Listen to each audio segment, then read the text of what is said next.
Okay, welcome back everyone. Nice to see everyone here. Good morning. Good morning. Welcome to everyone online as well.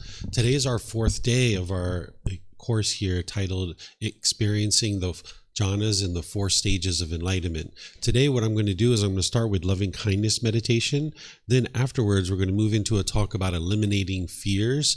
We're going to talk about God and how to either have a relationship with this being or not and still get to enlightenment. And then after lunch I'm going to teach you the meditation to eliminate sexual cravings and the meditation to realize non-self. And then we're going to actually do one of those as part of our class this afternoon. So with this loving kindness meditation, since all of you guys have been meditating with me for a while, what I'm going to do is I'm going to do the chanting to ease into the meditation. You be on your own for the breathing mindfulness meditation, but then I'm going to come in with the guidance for the loving kindness meditation. So that way you can do that portion of the breathing mindfulness meditation on your own. And I'll just guide you on the loving kindness meditation. Then you'll go back to the breathing mindfulness on your own. Then we'll come out of that with the chanting. And that way you guys will get an experience of starting to get up on your own feet with the meditation. So I'm going to start with the chanting. You guys are welcome to join along if you like.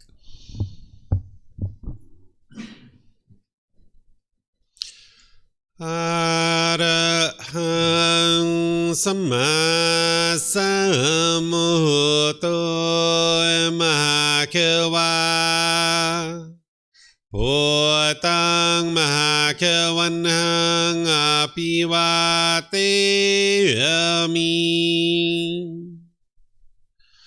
Savakato Mahakavata Tammo Dhammang Namasami Supatipano Mahakavato Savaka Sangho Sanghang Namami Namo Rasa Bhagavato Arahato Samma Sambuddhassa Namo Rasa Bhagavato Arahato Samma Sambuddhassa Namo Rasa Bhagavato Arahato Samma Sambuddhassa Iti piso Mahakava Arahang Samma Sambuddho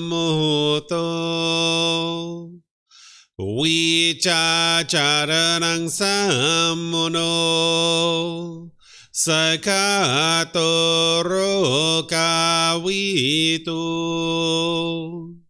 Anuttero Purisa Dhamma Sati Satatawa Manusanang Bhutto Bhagavati.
Continuing to breathe in through the nose and out through the nose.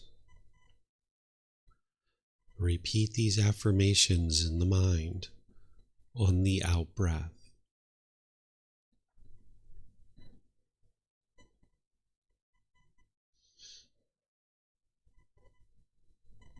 May I be peaceful.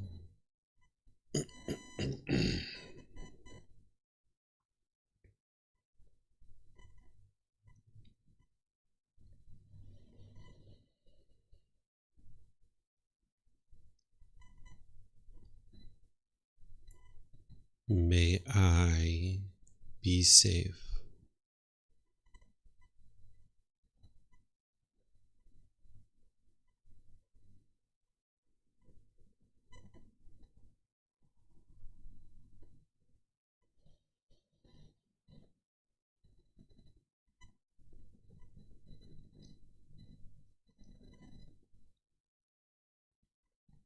May I be well.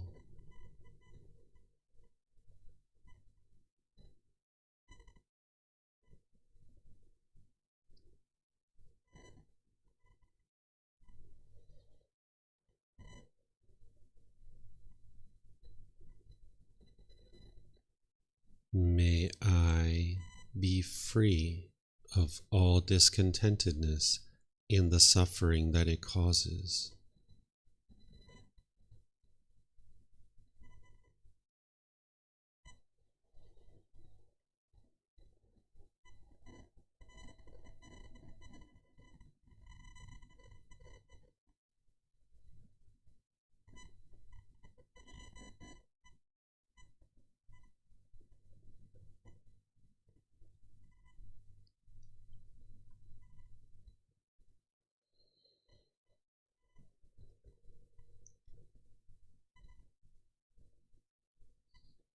May Mom and Dad be peaceful.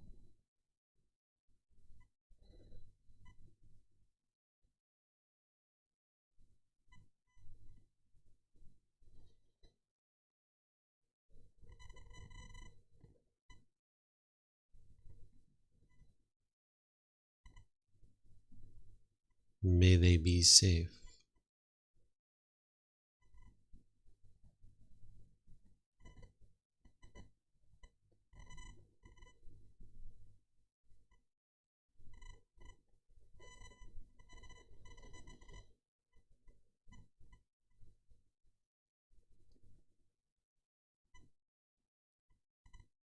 May they be well.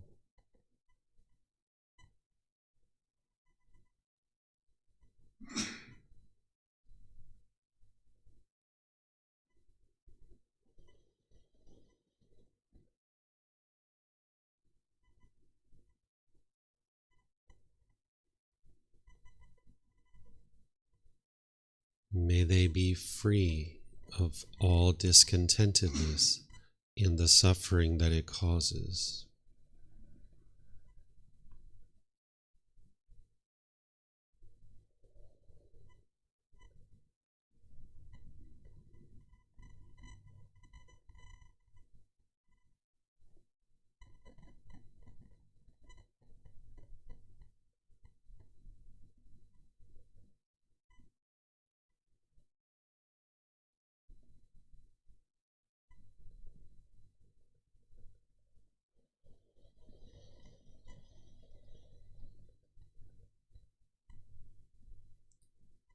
May my family, friends, neighbors, and co-workers all be peaceful.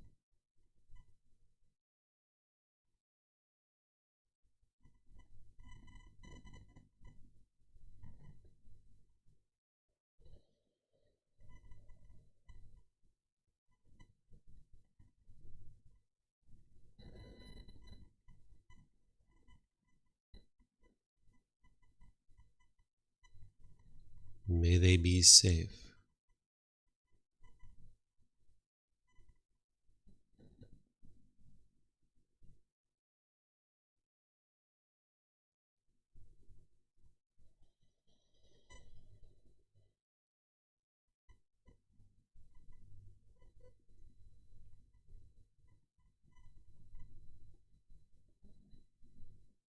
May they be well.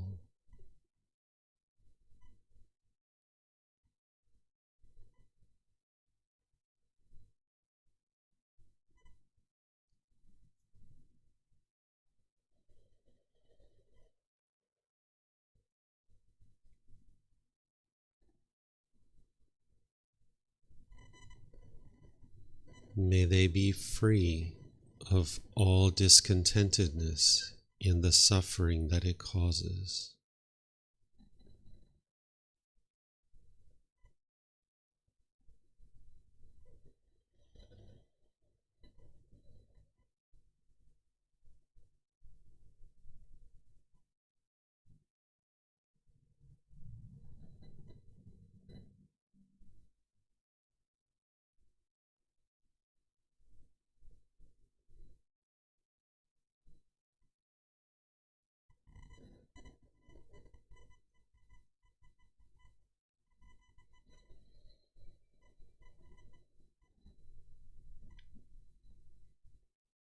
May all those who have harmed me be peaceful.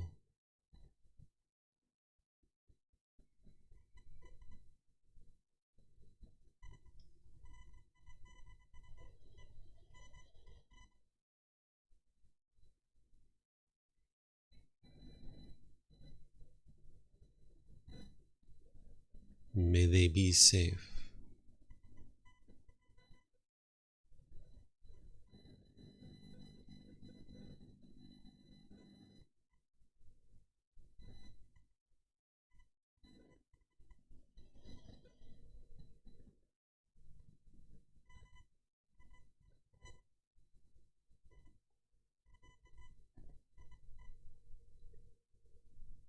May they be well.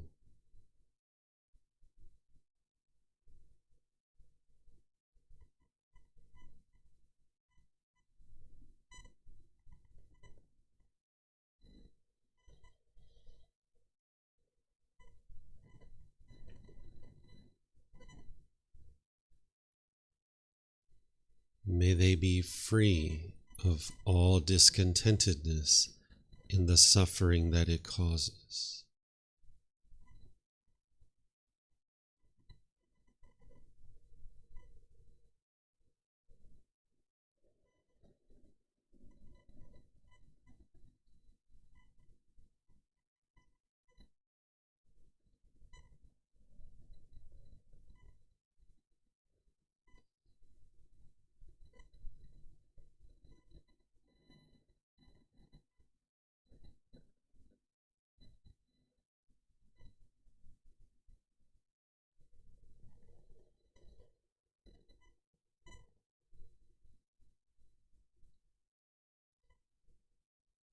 May all those who I have harmed be peaceful.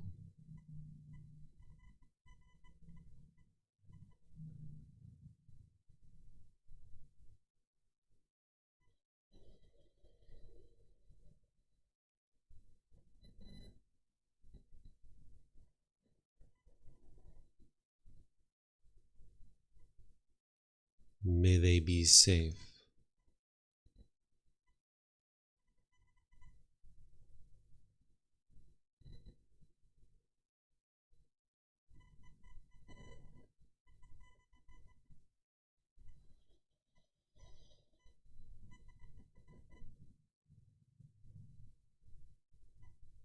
May they be well.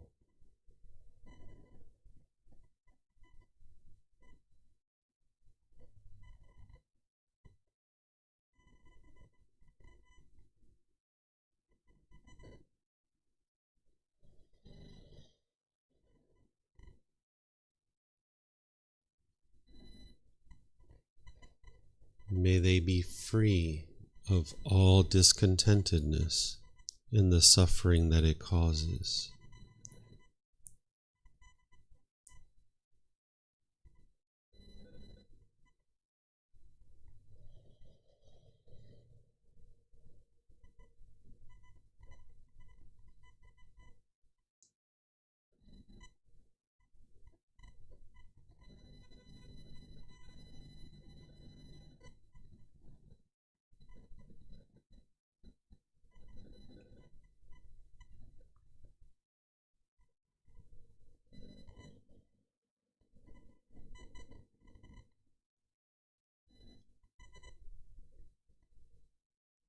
May all beings, wherever they reside, be peaceful.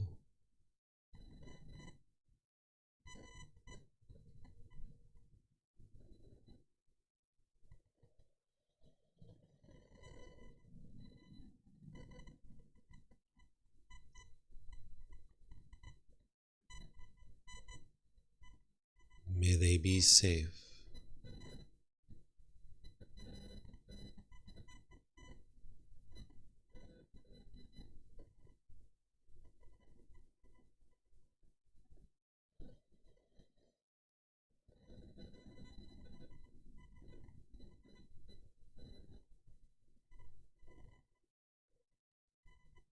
May they be well.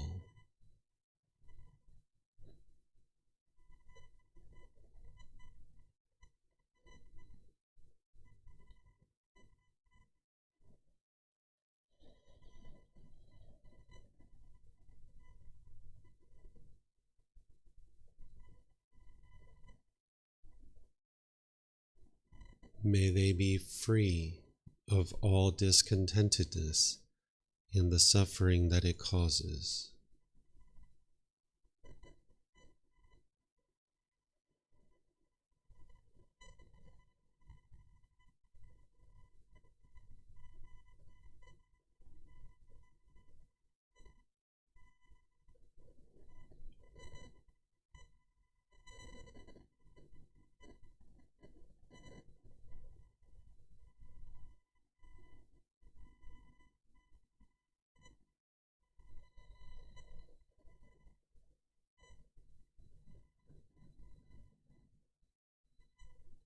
Now return back to breathing mindfulness meditation, focusing on the breath, cutting off and letting go anytime the mind moves off the breath. Breathing in and out.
สัมมาสัมพุทโธมาเควา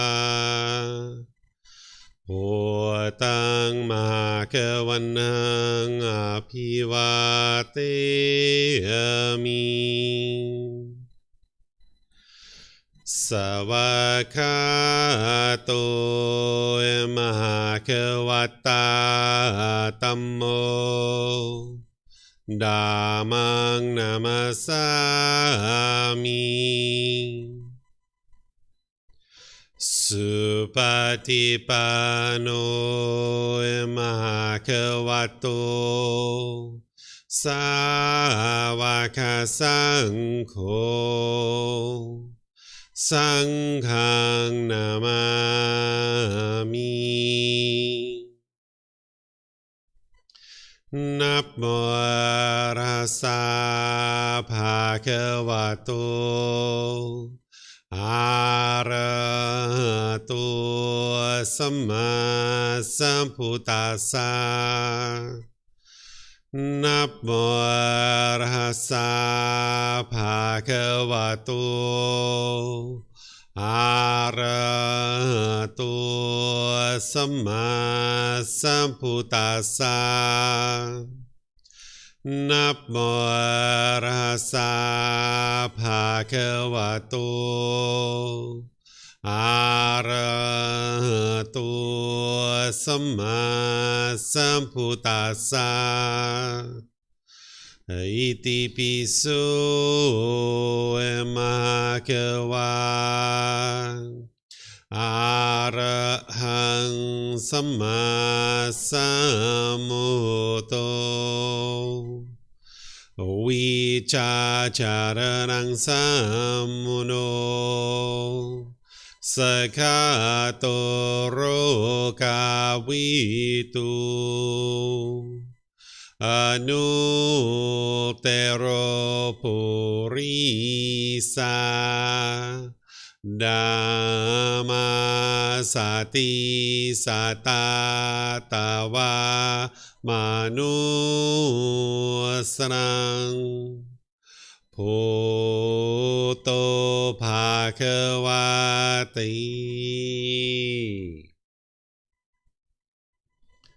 Okay, if you guys would like to slowly make your way out of meditation. Once again, welcome to everyone. Nice to see everyone here today. Welcome to everyone online as well. As I mentioned, I'm going to be sharing with you guys two different talks today. One is going to be about how to eliminate your fears. And then after our mid-morning break, I'm going to be sharing with you some information about this being God so that you can either have a relationship with this being and still get to enlightenment, or not have a relationship with this being and still get to enlightenment. So those are the two talks I'm going to do this morning. And then this afternoon, I'm going to teach you about meditation to eliminate sexual cravings and meditation to realize non-self. And then we're going to do one of those together in the afternoon. So remember, this loving kindness meditation, you're going to need to customize this for your specific needs. So the statements that I'm doing, like may, our friends, family, neighbors, coworkers be peaceful and so forth, you're going to need to customize that for specific individuals or groups of individuals. Like if you have hatred towards all police officers, you're going to need to do that. May all police officers be peaceful, right? If you have certain politicians or celebrities that you're holding on to hatred towards, you're going to need to put them in your meditation for a period of time so that you can wear away your anger, hatred, and ill will. Remember, this meditation is for you to transform your mind. It's not for you to change other people. You can't change other people through your meditation. If that was the case, there would be no such thing as prisons, because people like us would get together and we would meditate and we would change everybody, and then there would be no prisons, there would be no murders, there would be no rapes. So it's not possible for us to change others through our meditation. So this is a meditation for you to rewire your mind so that then you can go out into the world through your intentions, speech, and actions and be more loving and kind. So you're going to need to build this up, and you're going to see that people are going to be kind of coming in and out of your meditation at different times. And at the beginning of this course, I mentioned to you that I was going to slowly build you up to a 30-minute meditation. This was a 30-minute meditation. So if this felt like, wow, that was kind of short, I could have did longer. Okay, you'll see where you're at. Or if you're like, wow, that was a little bit of a stretch. Okay, you see you got a little bit more work there to do. So you kind of have a gauge, or maybe it was just right. It was like, wow, this was perfect. So now you kind of know. And now I'll do that same thing tomorrow, where I'll be doing a 30-minute meditation with you guys. But tomorrow I won't give you any guidance at all. Just going to be chanting. You do the breathing mindfulness, you do the loving kindness, you do the breathing mindfulness, and then back to the chanting. So I'm just going to do the chanting. That's it. So that way you guys get more and more used to doing meditation on your own, because that's what you're going to need to do, right? You're going to need to be able to integrate this into your day-to-day life, where you're meditating regularly 2 or 3 times a day for 30 minutes or more. So I'm going to move into this talk about eliminating fears. Are you really scared? This is chapter 17 in this first volume of our book series, Developing a Life Practice, The Path That Leads to Enlightenment. As we go, I'm going to pause and you guys can ask questions just like always. If you could use the microphones here, and then for those of you guys online, if you could put your questions into Facebook, YouTube, or Zoom, or raise your hand in Zoom and ask any questions that you like by unmuting your microphone, you can do that.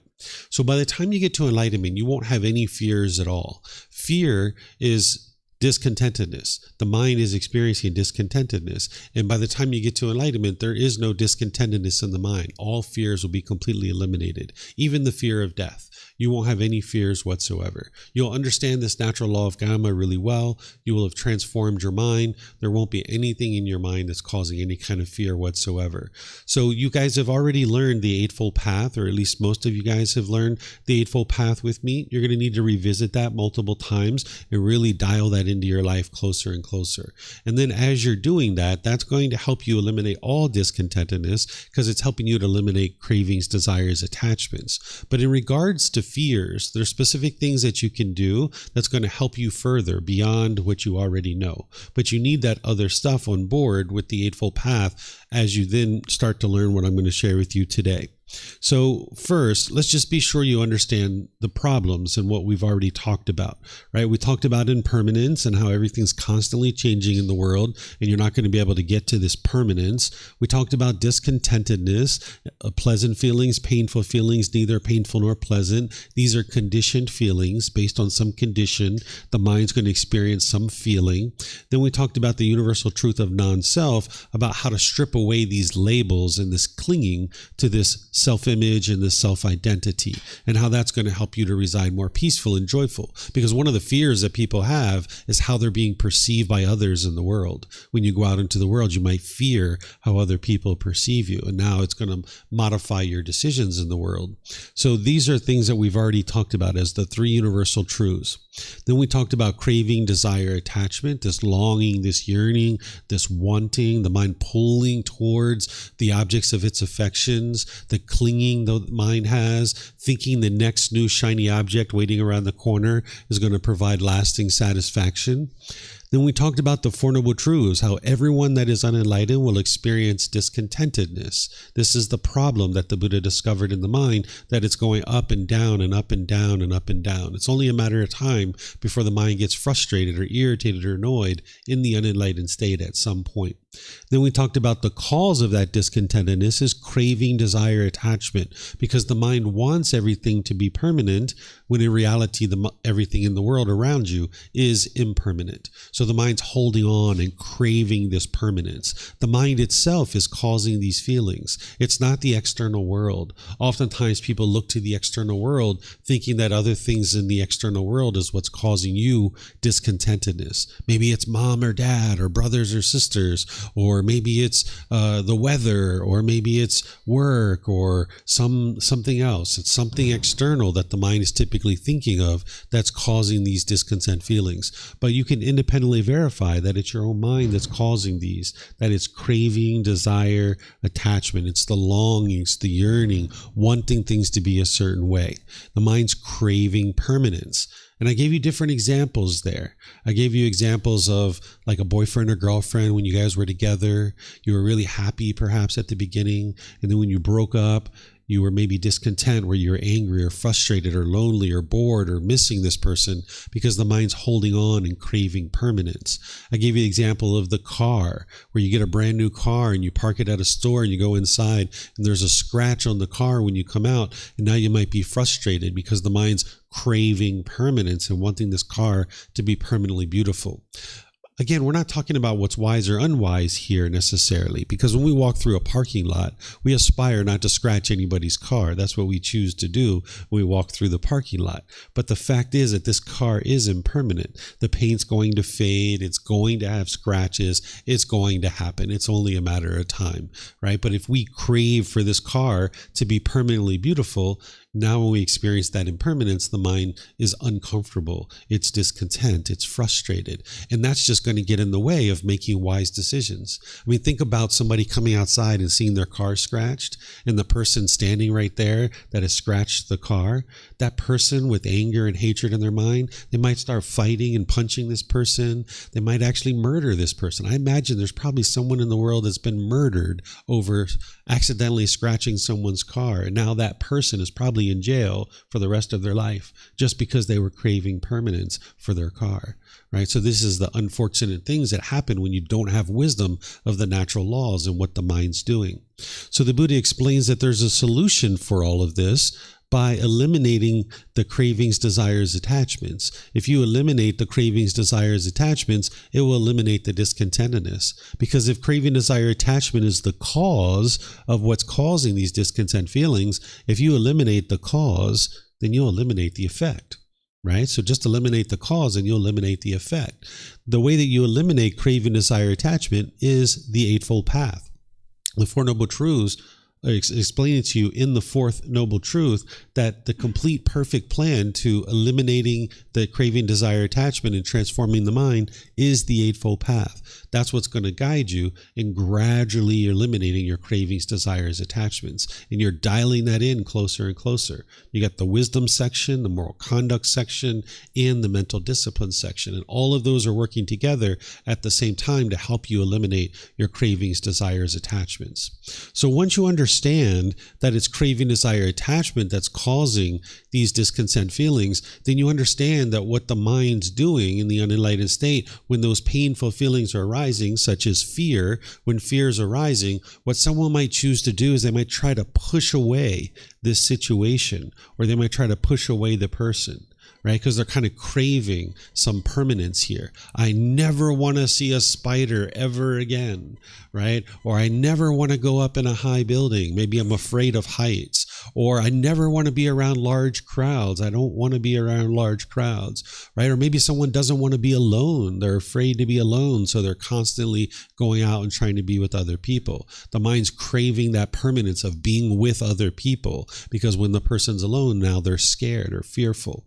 Or maybe if you're at home and you have a partner that you live with, now when they go away on a business trip, you might be afraid of being at home alone by yourself, right? So this is what the mind's doing, is it's craving permanence, and that's what's producing the fear.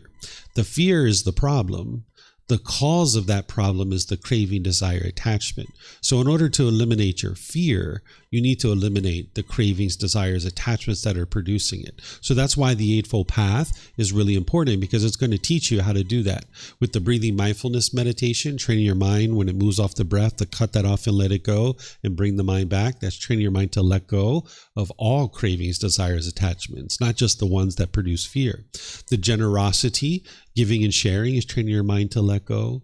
The mindfulness, having awareness of mind, when there's discontentedness arising, you cut it off and let it go in your day-to-day life. Modifying your moral conduct with your speech and actions and livelihood, all of that is helping you reduce all cravings, desires, attachments. But then there's something that we can do beyond this Eightfold Path that is going to help us to be able to eliminate these cravings, desires, attachments. But it's based on this, because you need to be able to understand this in order to do what I'm going to teach you next.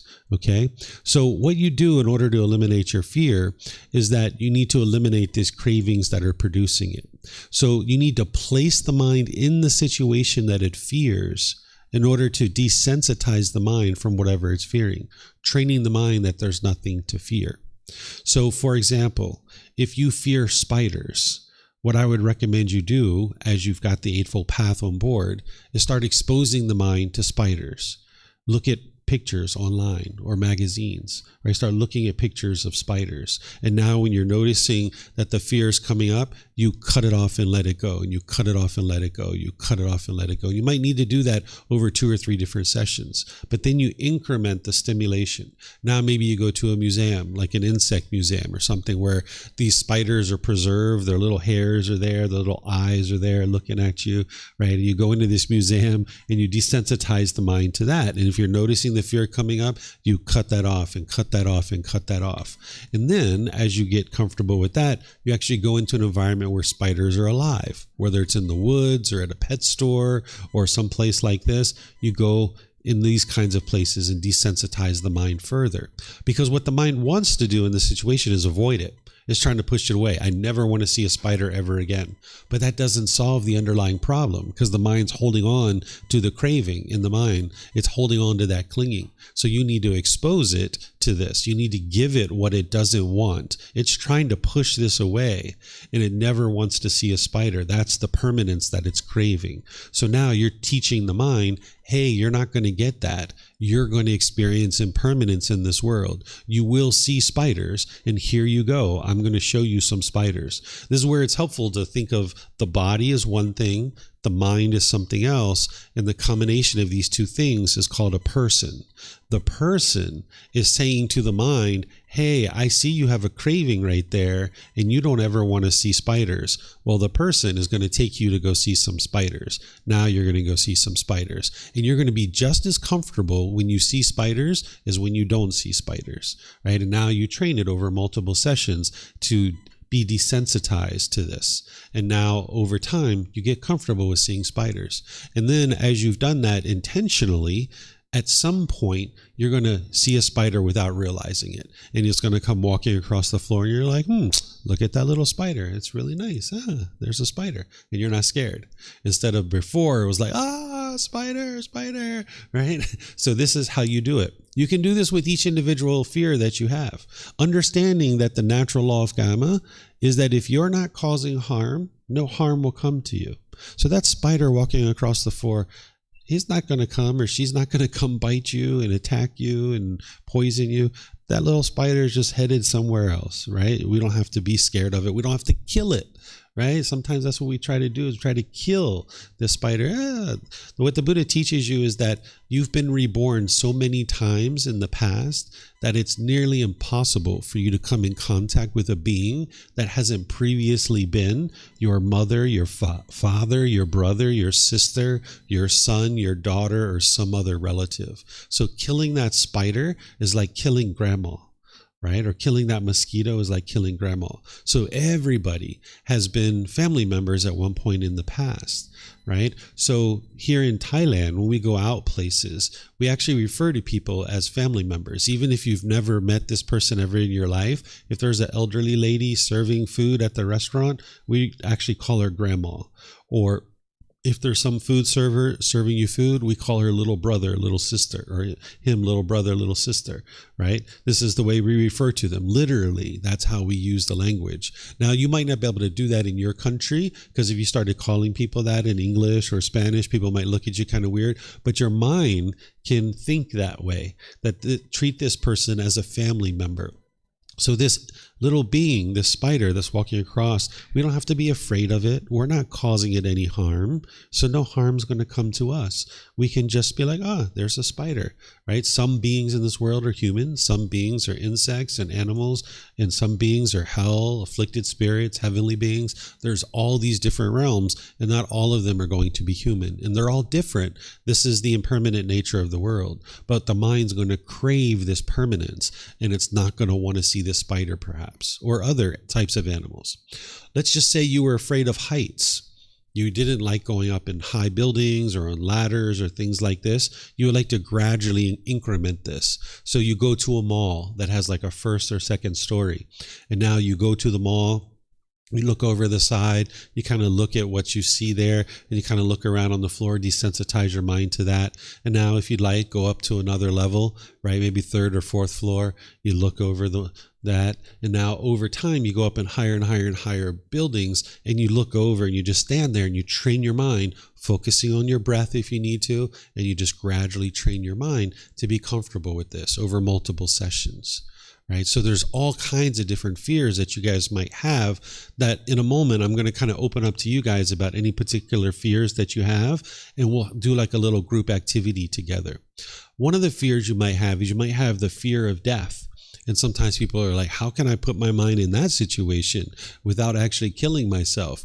There's something called contemplation of death, where you can actually sit and you can close your eyes and you can convince yourself that you've died. It's like playing it out in your mind. You're not aspiring to die. You're not wanting to die.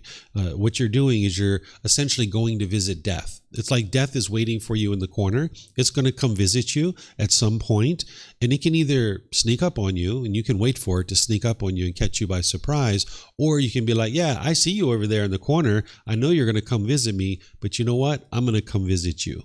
Right? So now you sit somewhere quietly, 10, 15, 20 minutes, you close your eyes, you envision that you've died. Maybe it was a terrible car accident.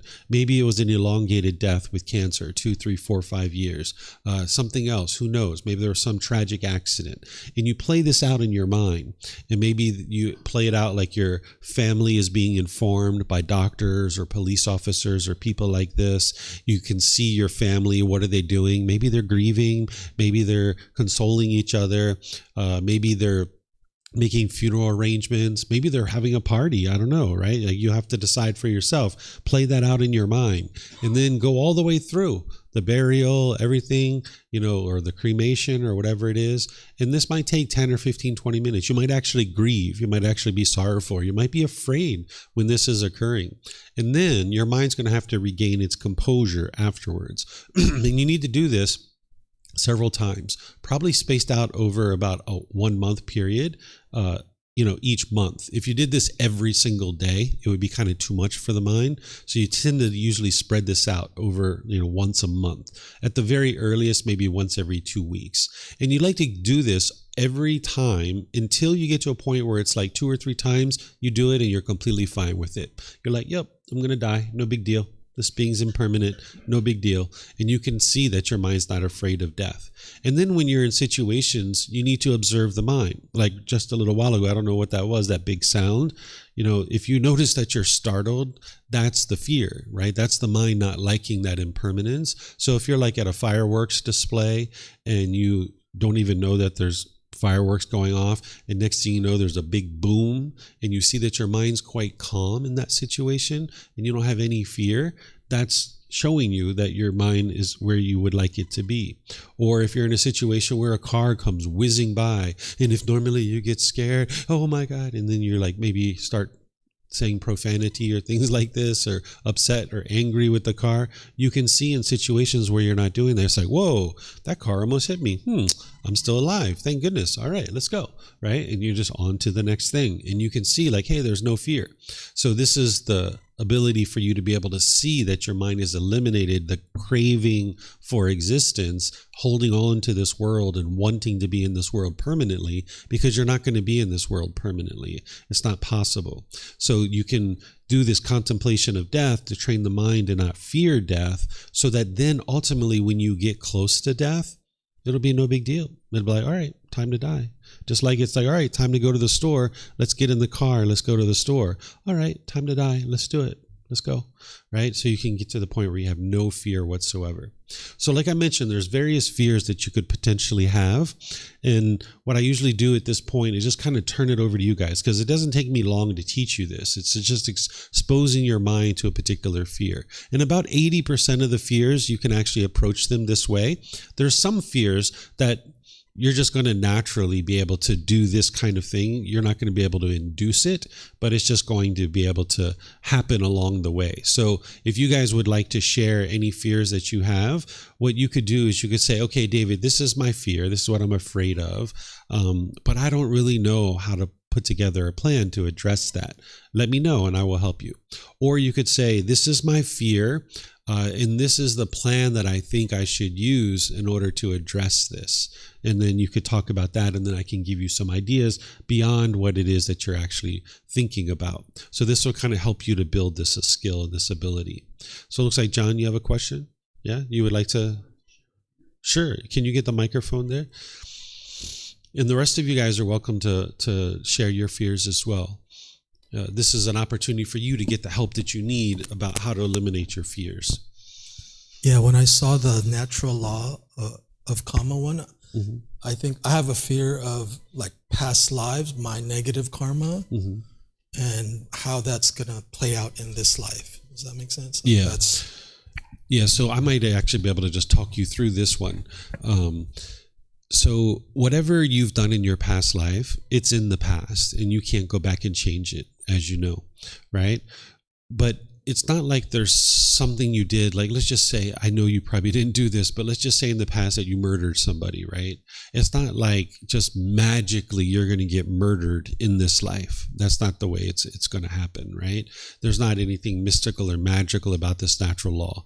What's happening is, as I was describing yesterday, is that if there's craving at the time of death in your previous life, then that's going to be the cause and condition that produces the next life. In every single one of us, now none of us got to enlightenment in our past life. There was craving in our mind, and that's the reason why we were born into this life. Now, in this life, we have cravings and residual memories from our previous lives.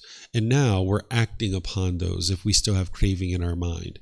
So if you are going to experience any particular results, it's going to come from decisions that you're making in this life, even though it's from cravings from your previous life. So you don't have to be worried and scared about what you may or may not have done in your past life, because it's based on the decisions that you're making in this life, but it's the cravings from your previous lives. That's why we call it past life karma.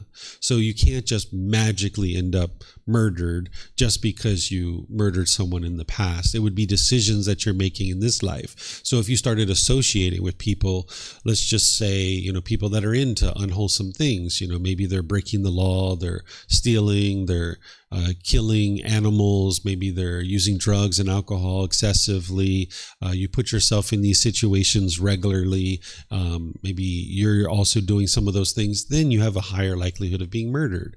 But if you're not associating with that type of environment, then it's not likely that you're going to experience that. So you don't have to worry about what you may or may not have done in your past life, because what you're experiencing in this life is based on the decisions you're making in this life, but it's from cravings from a previous life. Yeah. Anybody else have a fear? Yeah, David.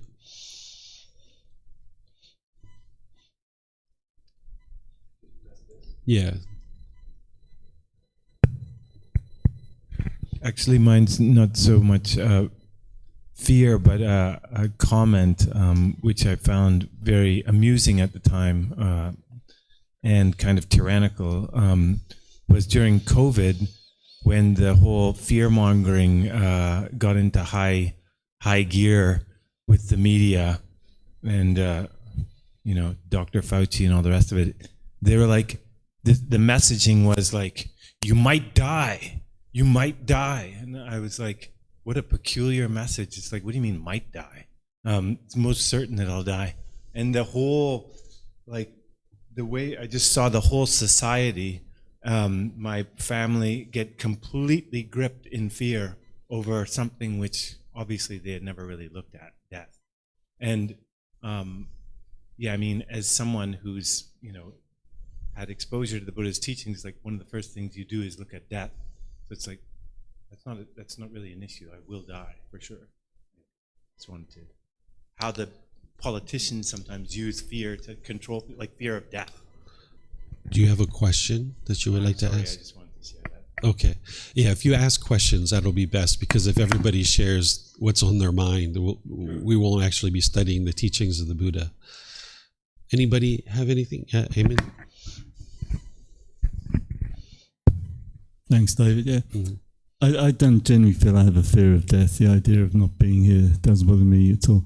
But this fear is, as I'm getting older and I observe the sort of things I'm unable to do that I once was, it's being incapacitated is a fear which would increase dependency on others. That bothers me. I can work myself up into a dark place over that with fear, just fear of that. Yeah, so like I was mentioning, this process works in about 80% of all situations. In some of them, like this one, you're going to need to then modify the contemplation of death. So since you fear being dependent on other people, what you would like to do is go through contemplation of death and make part of that in your mind that you're dependent on others for like 5, 6, 8, 10 years. Like maybe you've been paralyzed or, some other kind of physical ailment that you can't sustain your life on your own, that you're now dependent on others. And that's what you play out in your mind, and you confront that. And now you see that, hey, I can still live my life. I can still do this comfortably. I can still do this peacefully. You might need to do that over multiple sessions. And now that'll help the mind get exposed to what it's fearing, and it'll train its mind. It'll be trained to eliminate any underlying cravings that are producing it. Mm-hmm. Yep, Simon.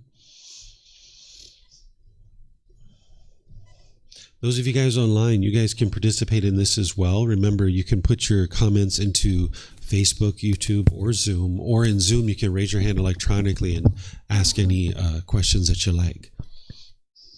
I'm a little bit, at times I can be a little bit claustrophobic. I think it stems back to when I was little and I accidentally was in a very enclosed space, locked in an enclosed space by accident. And so yeah, if I'm in a place, for example, if there's a big crowd and I cannot move, I just feel panicky. It's a really unpleasant feeling if I just don't have space. And like say last time, it was a few months ago, I was in a bar and it was just so full. It was so full and there wasn't much air inside, and it was just an unpleasant experience. Okay, so based on what I shared here, can you think about how you would now approach this in order to expose the mind? What would you do in order to eliminate this craving? And if you need help, let me know. I will help you. For me, one thing I think helps, definitely breathing. That's helpful, because in a situation like that, when it's like panicky, you're breathing quite rapidly. So just trying to breathe a little bit more shallow. So are you going to avoid these situations? Is that the way to eliminate this fear? No. Okay. No, What would you do? I guess maybe put myself in a situation where gradually, right? So yes. not put myself in the deep end. Maybe go somewhere where there's a little bit of a crowd. Yeah, so you're going to need to expose yourself to this over a period of time. I used to have this same fear, and what did it for me is, have you ever had an MRI? Where they scan your brain? They scan, yeah. They put you in this little tunnel. Oh, yeah, I have once. You're on a gurney and it slides into this little tunnel, right? It's very tight in there. Yeah. So I'm not saying to go get an MRI because those things are pretty expensive, but that's what you're going to need to do, is you're going to need to expose yourself to it. Because as I was going in, I could feel, a little bit of like tension, a little bit of apprehension, and I needed to focus on the breath, close the eyes, calm the mind down. And that's what you're going to need to do, is you're going to need to gradually increase the exposure to tight spaces. And that's what's going to help you to be able to let go of this, because just saying, oh, well, I'll just keep going through life and whatever happens, you could take that approach, or you could actively know, I've got this craving, I've got this fear that's coming up because of that craving. Now let me go actively put the mind in these situations to be able to train it. This is where you can see that getting to enlightenment is much more than just meditation. The meditation is preparing the mind and exercising the mind, but now you need to go actively out into the world and expose it to these kinds of things. In modern psychology, they call this exposure therapy, where you're exposing the mind to the thing that it doesn't want to be in, and this is part of it, the therapy that they use. So you can actually do this on your own. So having practiced the Eightfold Path and developed your breathing mindfulness meditation, your mind will be prepared to now go out into the world and expose it to these kinds of things over multiple sessions. And then eventually you'll get to the point where you're like, whoa, this is like quite comfortable, quite easy. So if you're interested in being around large crowds while you're here in Thailand, I think you probably know about the Sunday market that's here, right? And that's probably a good place to do it at the Chiang Mai market, so you could kind of go around there, and you might start out early, right? Like 5 or 6 o'clock, because there's not as many people around. And then slowly but surely, there's going to be more and more people that are coming, and this will allow your mind to gradually adjust to it, and do that multiple times until you get comfortable. Mm-hmm. Yes, ma'am. Oh, it just suddenly occurred to me that like why do we really need to eliminate the fear? Because for me, I feel like to some extent, the fear can protect me. For example, if I'm scared of snakes, so I will be automatically stay away from snakes to ensure my safety. So if my fear of snake has been completely eliminated, I might go hiking all by myself, and I might encounter a snake who might bite me, and then I might die. The fear is not helping you. What it's doing is it's shaking up your mind. So say, for example, like I'm in my house and I hear some loud noises downstairs at 2 a.m. in the morning. If my mind becomes fearful, I might now start making a bunch of unwise decisions that are going to lead to unwholesome results, because my mind is shaken up in that situation. I don't have calmness. I don't have mindfulness. I don't have concentration, and I can't access my wisdom. This is what we were talking about yesterday with the talk on concentration. So the fear is shaking up the mind. The mind's unsteady. It's unstable. So you don't need to be afraid of that snake to realize it's unwise to go around a poisonous snake. You can just make wise decisions where you see the snake and say, that's a snake. It might be poisonous. I don't know. I'm going to stay clear of it. And now you can calmly go away from it. Whereas if you're walking down the trail and you see the snake, and you like slip and fall, and maybe you bump into the snake and now the snake bites you, the fear is going to motivate unwise decisions. So you don't need the fear in order to make wise decisions. So that's actually hindering you from making the wise decisions. So that's why you would like to get rid of your fear, because it's going to shake up the mind, and now you're going to make unwise decisions. Same thing, like say someone was driving and now somebody drives, maybe close to them. And if the fear arises, now you might make unwise decisions. You might start driving erratically, and it actually causes an accident. Whereas if you can maintain your calmness and composure, now you can just slowly let off the accelerator, let that person go, and now you can be safe because you've made some wise decisions. So these discontent feelings are actually shaking up the mind, which is then leading to unwise decisions that is producing unwholesome results. What you would like to do is get to a calm, stable, steady mind so that your wisdom can come through, and now you can make wise decisions that produces wholesome results. The fear isn't going to allow you to make wise decisions. That's what you're used to, is having fear and running away from whatever is going on. But there's this better way of life that you need to be able to see. Thank you. You're welcome. Okay, let me see if we have anything online here. Oops. Hello, everyone. Nice to see you guys online. Let's see. Okay, I'm not seeing any questions anywhere online. Any more questions here? Anything you guys would like to talk about? No? Okay. Well, normally I take a mid-morning break here, and then we come back and talk about the next topic, but maybe you guys would like to just roll into the next topic? Yeah? You guys like to roll in the next topic? Okay. So this next topic here is God's creative action. You have free will. This being of God is oftentimes very misunderstood. Some people fear this being. Some people think that this being punishes you and rewards you. Some people think that this being has a master plan for you and you've got to live up to that plan. Some people think that you need to worship this being or else it's going to be jealous and punish you and things like this. Some people think you need to pray to this being and ask for all kinds of favors from this being. All of this stuff is actually going to lead you in the opposite direction of enlightenment. So what I'm going to do is I'm going to teach you about this being of God.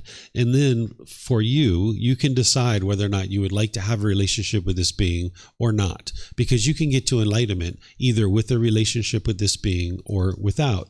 But if you're planning to have a relationship with this being, there are certain things that maybe your mind has been conditioned to believe about this being that's going to hinder you from getting to enlightenment. If you think this being is punishing you, rewarding you, or you think that you need to pray to this being and ask for certain favors, almost like it's a genie in a bottle, these kinds of things are going to hinder you from getting to enlightenment. If you fear this being, it's going to hinder you from getting to enlightenment. So I'm going to teach you how you can get to enlightenment with a relationship with this being or without a relationship with this being. Oftentimes people think that the Buddha didn't teach about this being of God, which this is untrue. This is coming from an individual who hasn't deeply studied the teachings of the Buddha. You'll see people that will explicitly say that the Buddha rejected God, or rejected the notion of God, or rejected the existence of God, or he denied the existence of God. This is not true. Anybody who studies the teachings of the Buddha in his own words, you can see very clearly where he talks about this being. But he doesn't put this being at the center of his teachings like some other teachers have done, like Jesus or Prophet Muhammad, or maybe even Hinduism and things like this. He doesn't put God at the center of his teachings, because it's not God that determines whether you get to enlightenment or not. It's you that determines that. It's your decisions. So he put you at the center of his teachings, because it's you that needs to learn and grow and develop and cultivate wisdom. So you're the one who's at the center of the teachings of the Buddha, because it's you that needs to learn and grow and cultivate wisdom and transform your mind. And this being God is a being that is in existence. And some people have evidence of that they've independently verified this being exists, and some people haven't had that evidence yet. But as you progress forward on your journey, you might actually come to the point where you do get evidence of this being's existence. So I'm going to share with you what this being is and how it functions in the world, and how you can choose to have a relationship with this being or not. Because if you've been taught to fear this being, how could you ever have a healthy relationship with anybody that you fear? Like if you had a roommate, or if you had a life partner and you feared this being, every time they came home, you had fear that came up in your mind whenever this being came home. How could you ever live a healthy, harmonious life with this individual? You wouldn't be able to, right? You're going to need to get rid of your fear. So if you're ever remotely interested in having a relationship with this being, you would need to eliminate your fear towards this being. So just like always, you guys can ask questions as we go. And I talk about this in chapter 18 of our book, Developing a Life Practice, The Path That Leads to Enlightenment. So first, let's just talk about a definition of this being. Whether your definition of this being is the same as mine or not is up to you. But at least when I talk about this being, you'll know what I'm talking about when I describe this being. So this being, God, is the creator of the universe and the source of all moral authority, the supreme being. And we refer to this being in English as God, but other people refer to this being as Allah, right? You might have heard that, and there's other ways to refer to this being as well. This is an all-knowing and all-powerful being. This is called omniscience or omnipotent, where this being knows everything that's going to transpire from the beginning of time until the end of time. This is the all-knowing, all-powerful being. And then sometimes people say, well, what is moral authority? Well, this is the moral conduct. This is certain, virtuous behavior. This is maintaining and acting upon high principles of proper conduct. So this being essentially understands the natural laws very clearly, because this is the being that created those natural laws. It's important to understand that we all have free will. Everything the Buddha taught is based in free will, right? And you need to be able to see that you have free will, because you can ask yourself, who's making decisions for you? Nobody's making decisions for you. You can see this for yourself by asking yourself, who chose where you're sitting right now? Who chose for you to come to the temple today? Who chose your hairstyle?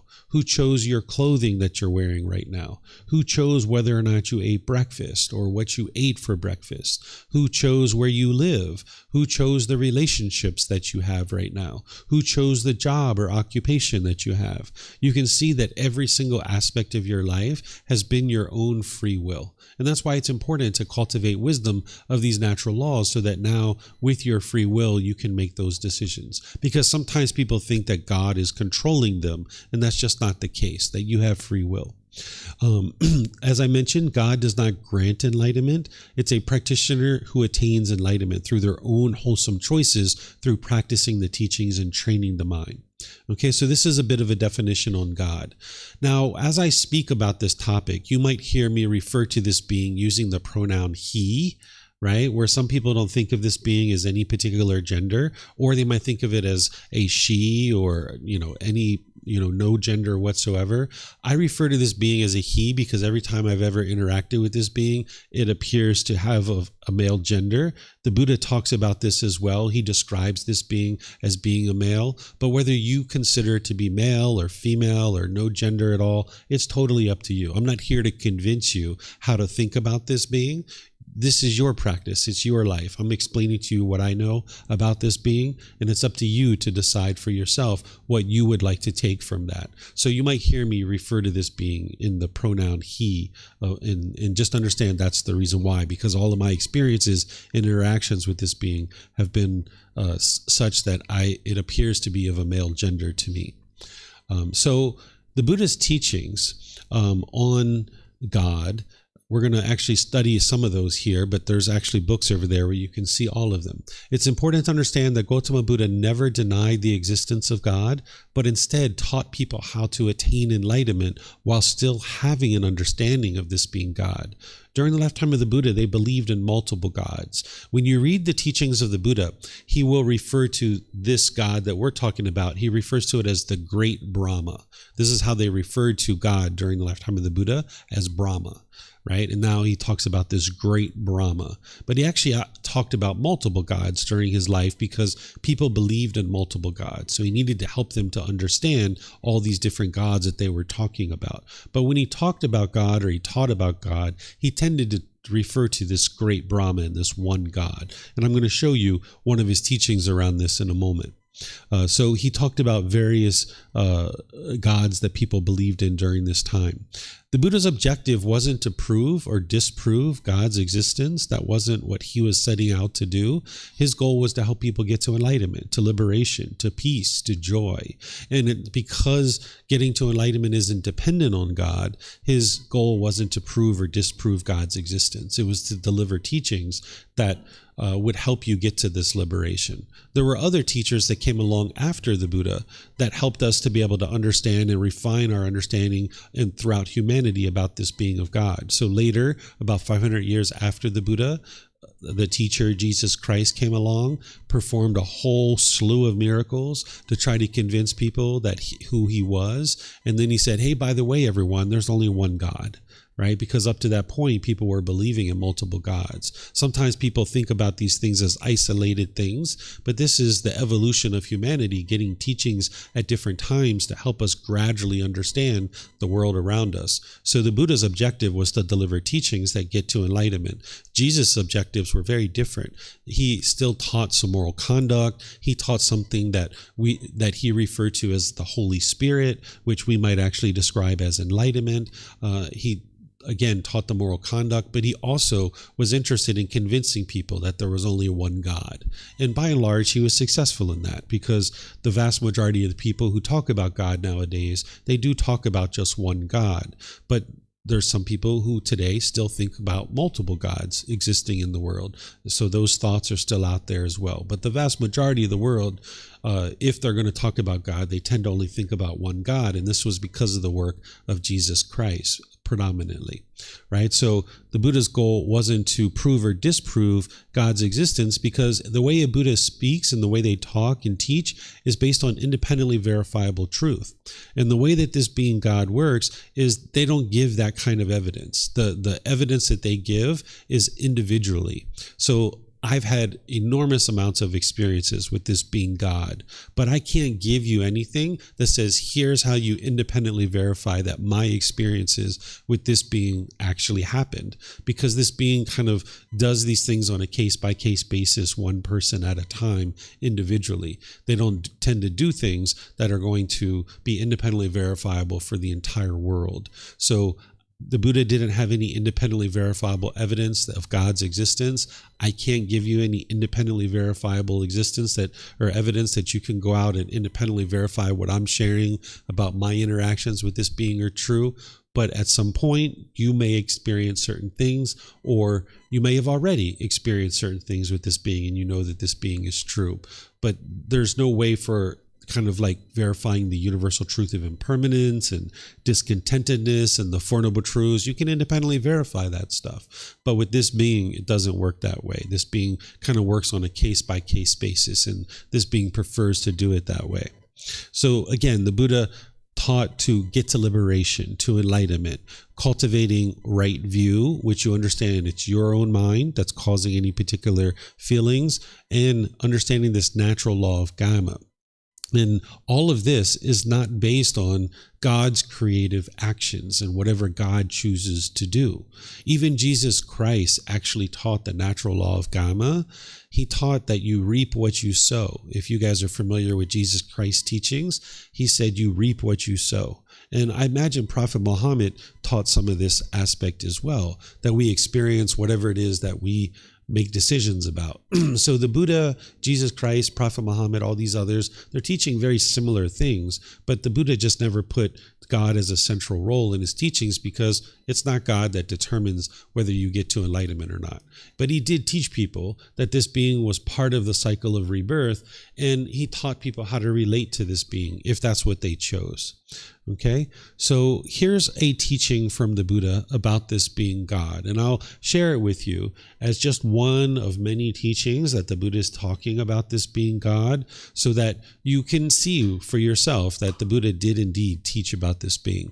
This is where the Buddha is talking about how we all have free will, and that it's not God that's controlling us. So it's titled, All is Caused by God's Creative Action. And this is kind of like a contradiction to what the Buddha is actually teaching here. So it says, then monks, I approached those ascetics and Brahmins who hold such a doctrine in view as this: whatever this person experiences, whether pleasure, pain, or neither pain nor pleasure, all that is caused by God's creative activity. And I said to them, is it true you venerable ones hold such a doctrine in view? So essentially, the Buddha approached these individuals who thought that everything they experience is because of God. Their pleasant feelings, their painful feelings, and their neither painful nor pleasant feelings are all caused by God, right? Because there was the Buddha, but then there was many other teachers too. You might think that if a Buddha exists in the world, they're the only game in town, and that, nobody else would be interested in learning with anyone else but the Buddha. But not everybody knew he was a Buddha during his lifetime. It's only now that we know that he was a Buddha with 100% certainty. So during his lifetime, there were other teachers who were teaching other things, and he was one of many teachers that existed in that region of the world. And those teachers and the students of those teachers would oftentimes get together with the Buddha or with some of the Buddhist students, and they would all talk and they would have conversation. They would essentially go out in the community and they would collect food to eat for themselves by donation from the people, and then they would sometimes sit down and talk about the various teachings, and then they would have these discussions. So the Buddha basically asked these other people, is it true that you really think that God is the one who's causing your pleasant feelings, your painful feelings, your neither painful nor pleasant feelings? He says, when I asked them this, they affirmed it, meaning, yeah, they confirm, yeah, that's exactly what we think. God's the one who's causing all these feelings in our mind. Then I say to them, in such a case, is it due to God's creative activity that you might destroy life, take what is not given, indulge in sexual activity, speak falsehood, produce argumentative speech, speak harshly, indulge in idle chatter, that you might be full of longing, have a mind of ill will, and hold wrong view? He's saying, okay, well, if God's the one who's, causing your pleasant feelings, painful feelings, and neither painful nor pleasant feelings, is it God that's also causing all of this stuff too? Is God the one who's telling you to kill, to steal, to have sexual misconduct, to speak falsehoods? Is God the one who's producing this argumentative speech, having you speak harshly, indulging in idle chatter? This is all right speech, right? You guys are probably noticing this. Full of longing, that's craving. A mind of ill will, that's anger. Holding wrong view, that's ignorance. Is it because of God you have craving, anger, and ignorance? He said, those who fall back on God's creative activity as the essential truth have no interest to do what should be done, and to avoid doing what should not be done, nor do they make an effort in this respect. He's basically saying, hey, if you're blaming God for all the things that you're experiencing, you're not even really attempting to learn and grow and develop on this path to enlightenment, because you're just blaming God for the things that you're experiencing. He says, since they don't apprehend as true and valid anything that should be done or should not be done, meaning they're not cultivating their wisdom, they are muddle-minded, meaning they're lacking concentration. They do not guard themselves. They don't have mindfulness. They're not aware of their own mind. And even the personal designation aesthetic could not be legitimately applied to them. An aesthetic is someone who's given up worldly life in order to be able to seek enlightenment, on the path to enlightenment. That's not how you have to do. You can live a household life and get to enlightenment, but during this lifetime, if you were an aesthetic, you were on the path to enlightenment. So what he's saying is that if you're not willing to cultivate wisdom, to learn what is wise and unwise, and you're going to blame God for the things that you're experiencing, you're not even on the path to enlightenment. That's what he's saying, right? So here he's essentially getting to the point that you have free will, that it's not God that's controlling you and what you choose to do in any given situation. So this is just one of many teachings where the Buddha is talking about God. And I put this one in here so you can see the Buddha's teaching that you have free will. But then, just like everything, you're not interested in believing anything at all. You would like to independently verify this, that you have free will. So that's why I gave you those questions to ask yourself. Who chose where you sit? Who chose the clothes you wear? Who chose your hairstyle? Who chose whether you ate breakfast this morning or not? Who chose where you live, your friends, your job and occupation? These are all free will choices that you're making. It's not this being controlling you to make those choices. And if you subscribe to that type of thinking, you're basically calling yourself a robot, that you have no choice whatsoever in this world. And what the Buddha is saying is an individual that's functioning that way is not cultivating their wisdom to do what is wise and unwise, because, hey, everything I experience is because of God. Right? So that we know that that's not true, and you can independently verify that for yourself. All right. So there's teachings that the Buddha shared in his lifetime from the age of 35 to 80, where he declared the path to enlightenment, and he explained what is the path to enlightenment. But then he gets to a certain point in his teachings where he says, remember what I taught. I taught this. And what he points to is he points to the Four Noble Truths. He says, I taught discontentedness, the cause of discontentedness, the elimination of it, and the path forward of how to eliminate your discontentedness. And he says, remember what I did not teach. I did not teach these things. And he gives you these 10 things that he did not teach. And it's important to understand the things that he did not teach, right? He did not teach that the world is eternal, but he did not teach that the world is not eternal. He didn't teach that the world is finite or infinite. What he means by this is the world itself, like the universes, the galaxies, all this kind of stuff. He did teach that the world is going to come to an end, meaning Earth, that Earth is impermanent. This planet is impermanent. But the world itself and how far beyond the world is, he didn't teach that it's eternal or not eternal, finite or infinite.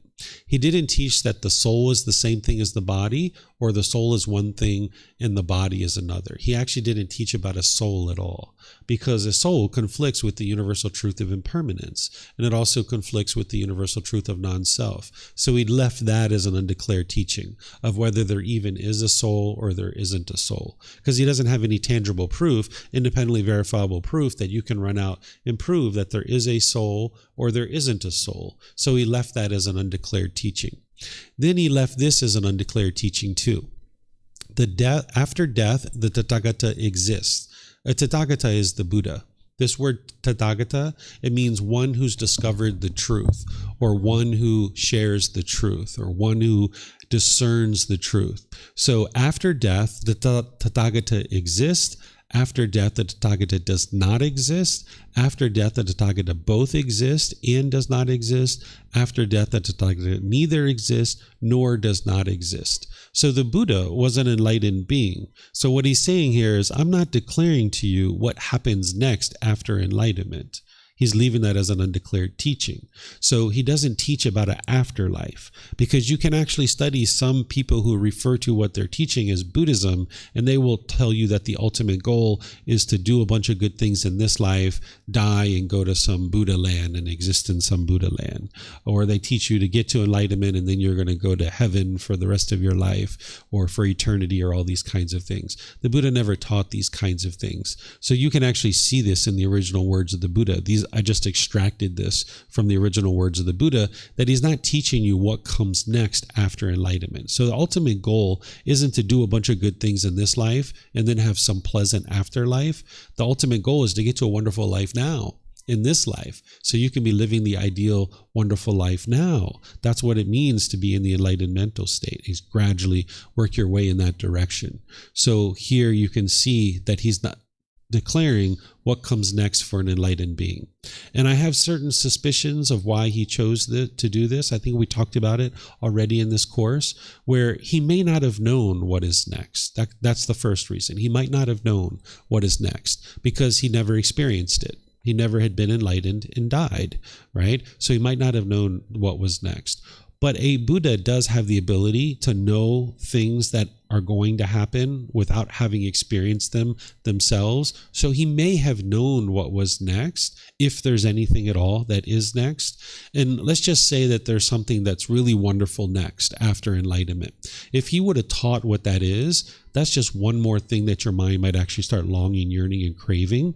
And that's going to hinder you from getting to enlightenment. So if there's this wonderful thing after enlightenment that the mind is actually longing, yearning, and craving to get to, you'll never actually get to enlightenment as long as the mind's longing, yearning, and craving. So he would be very wise to not teach what is next if he knew what was next, because the ultimate goal of enlightenment is to get to peace and joy now in the present moment. And if your mind is longing, yearning for what's next after enlightenment, then you can't get to peace and joy now in the present moment. So this is one of the reasons why the Buddha, if he did know of something that would be next, he would have wisely left it undeclared. But whether there is something next or there isn't something next after enlightenment, it's an undeclared teaching. The Buddha never taught it, because your mind needs to get to the point where you're perfectly peaceful, joyful, content, pleased, glad, cheerful right now in the present moment, that your mind's not longing, yearning for something next. So here he's explaining to you that he's leaving this as an undeclared teaching. And this is important to be able to know, because some people will tell you that the Buddha is sitting in some Buddha land somewhere and he's waiting for you there and you can go live with the Buddha in this Buddha land and all these other things. This isn't actually true. The Buddha never taught these kinds of things. Okay, so these are the undeclared teachings of the Buddha, these 10 things. And you can see it in the book series. I share it and I share the reference so you can see where it goes back to the Pali Canon. So now what I'm going to do is I'm going to share with you some things to keep in mind about this being God that relate to the teachings of the Buddha, and that will help you get to a point where you could have a relationship with this being if you like. And then at the end, I'm going to teach you how to not have a relationship with this being and still get to enlightenment, because you can either have a relationship with this being and get to enlightenment, or not have a relationship and still get to enlightenment, because this being doesn't determine whether you get to enlightenment or not. But there are certain things that you might have been taught in the past that are untrue, and those things are going to block you and hinder you from getting to enlightenment if you were trying to think that way and have a relationship with this being. So these things that I'm going to teach you are things that you can independently verify about this being God.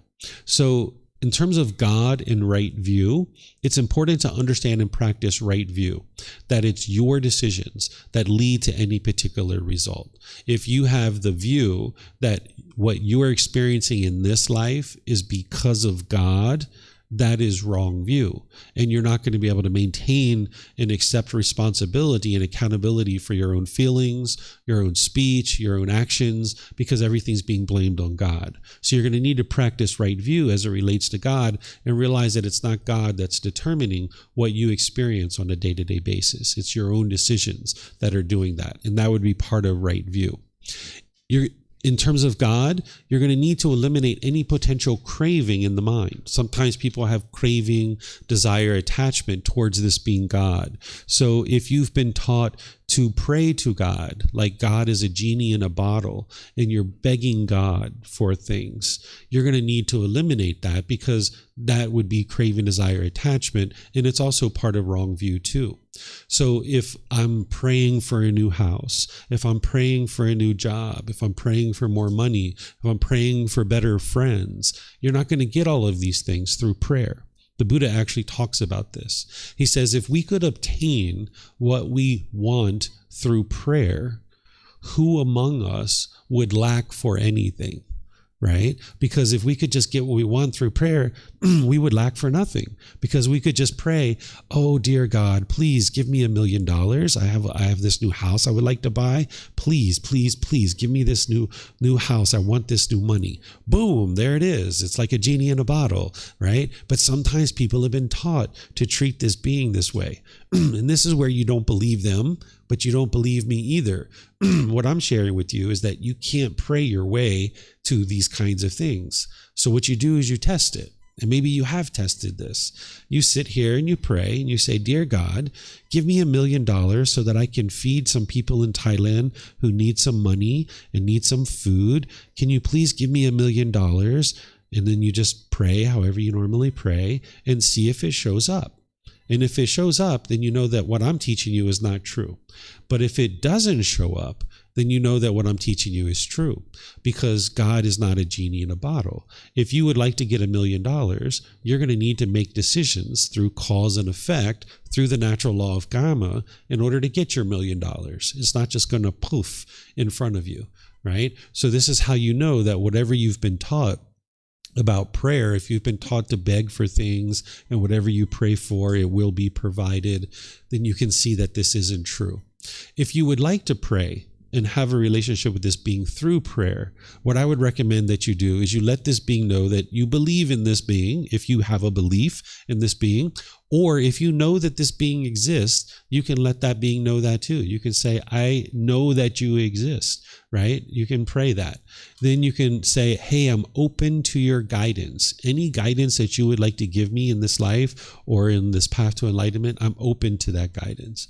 And give this being thanks for being part of your life. And if you pray in this way, you're not praying with craving, desire, attachment, because this being can actually guide you on the path.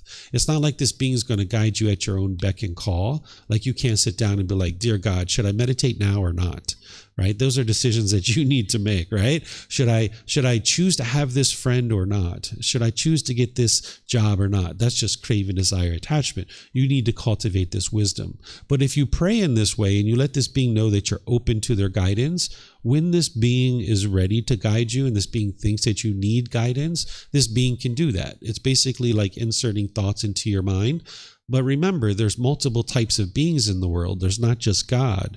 There's hell beings, there's afflicted spirits, there's Mara, or what people would refer to as the devil or Satan. So that's where your wisdom comes in. So even if you're praying to God, he's not going to just give you and zap you information right away whenever you ask for it. But as you're going through your day, there can be almost this grandfatherly advice in your mind that's kind of giving you advice. But then you need to practice. You need to learn, reflect, and practice to see the truth, because it could be Mara, or it could be a hell being, or it could be an afflicted spirit, or it could be a heavenly being. And that's where you've got to have the wisdom to discern what will be wise or unwise. And if you get this guidance from this being and you choose not to do what it is recommending, they're not going to punish you. This being doesn't punish you. That's not what this being does. This being is there to give you advice, and they're unattached to whether you accept that advice or not, or whether you choose to do that particular thing or not. But if you'd like to have a relationship and receive guidance, this is how you would do it, is you would let this being know that you're open to their guidance. Then if you have a craving, desire, attachment to be with God in heaven, because oftentimes this is what's taught in some of these places, that the ultimate goal is to reside in heaven with this being permanently, and it's an eternal life, you're going to need to eliminate that craving, because that is the desire for formless, and it's a desire, a longing, a yearning, an attachment to this being God. So you're going to need to eliminate that and be like, hey, if I'm in heaven with God, fine, and if I'm not, that's fine too. I'm not longing, yearning for that, and you're going to need to let go of any kind of craving, desire, attachment to be with this being permanently. So if you have any attachment to this being at all, where you're longing, yearning, God, please just show me evidence that you exist. Just show me something. This is a longing and a yearning. You need to just get to the point where it's kind of like a neighbor. You can have a relationship with your neighbor next door to wherever you live, and you're going to benefit from that, because if you need someone to look over your house, you can be like, hey, I'm leaving for a month on vacation. If you wouldn't mind, just kind of like take a look over my house every once in a while, that'd be nice. Or you might say, hey, I'm making this recipe. I've run out of salt. Can I borrow a little bit of salt? It's kind of nice to have a relationship with your neighbor, and it'll make things easier for you in your day-to-day life. But you can also choose not to have a relationship with your neighbor, and you'll be completely fine. You'll be able to run your life just fine. So this being is the same way. You can have a relationship with this being or not. And if you're going to have a relationship with this being, you're going to need to eliminate any attachment to this being. Because if you have attachment in relationships, it's going to lead to discontentedness. This is why you sometimes get angry or frustrated with your parents, perhaps, or your life partner, or your children, or your brothers and sisters, or your coworkers, because you have attachment, you have craving in those relationships. So if you have a craving, desire, attachment with this being God, you're going to sometimes be discontent, and you're going to potentially blame this being if you have wrong view. So you're going to need to establish right view, understanding any feelings that you experience is coming from your own mind. And you're going to need to eliminate any craving related to this being, any attachment to this being. And these are the ways that you can do that. Beyond that, you're going to need to understand the natural law of karma, that everything you experience is a result of your decisions. While this being has complete power to do anything that this being would like to do, it doesn't wield that power. So even though this being could control you and it could force you to do anything that it would want you to do, it doesn't do that, because that's not the world that any of us would enjoy living in. So everything that we experience is the results of our own decisions. It's the natural law of karma. And as I mentioned, Jesus Christ taught the same thing.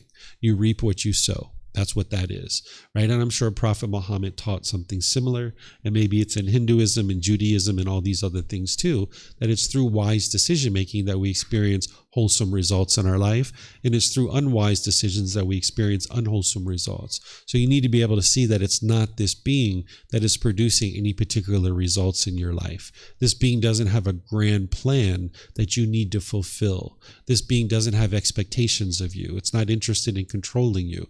It has the ability to do that, but it doesn't. It's also important that you don't fear this being, because some people have been taught to fear this being of God, that you should walk around on eggshells around this being.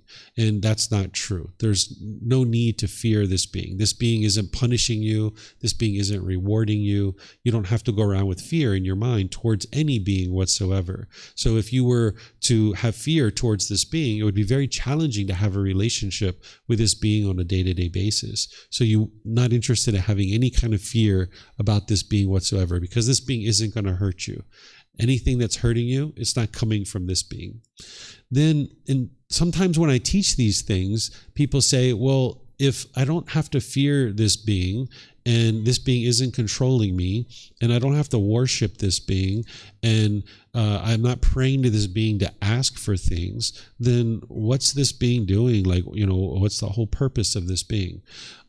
So what I share with people is that the way to understand God is that this being is a practitioner of these teachings. This being is the creator of all these natural laws. This being understands these natural laws very well. Sometimes people say that God is jealous. It's a jealous God. No, God isn't jealous. And the way that you know that is that as you're getting closer and closer to enlightenment and you can see you eliminate your jealousy, well, if you can eliminate your jealousy as a human being, don't you think this being can eliminate its jealousy, right? Here's another thing that I'll share with you guys. Sometimes people talk about God as sending people to a good place or a bad place, right? Like at the end of your life, it's going to judge you and then it's going to send you to heaven or send you to hell. And if you've done certain bad things, it's going to send you to hell for eternity, right? And now you're going to stay in hell for eternity. Well, let me ask you as a human being, and we're not as wise as God. We know that, right? But let me ask you as a human being, if you had a child and it made a mistake, would you send it to a place like hell to burn for eternity? Shaking your head no. Would anybody do that? Send your child to burn in hell for eternity? No. Well, if we have that level of wisdom, don't we think this being has that level of wisdom too? Right? So this being isn't sending anybody anywhere. It's up to us. It's our decisions that are leading to any particular result. But even if this being was doing that, right, it's not going to send us anywhere to burn for eternity, right? That's not what this being actually does. And you know that with the level of loving kindness that you have in your mind, and this being is, well beyond that in terms of the amount of loving kindness that it has. So this being is a practitioner of these teachings, but this being is not attached to us. This being is not responsible to restrain us. Because sometimes people say, well, if there's an all-loving, all-knowing, all-powerful God, how could this being allow murders to happen? How could this being allow rapes to happen? How could this being allow child abuse to happen, right? Well, this being isn't the one who's making all that stuff happen. It's us that are choosing to do that.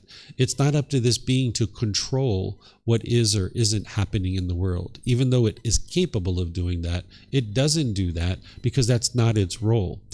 It's not attached to us and trying to force us to experience any particular thing.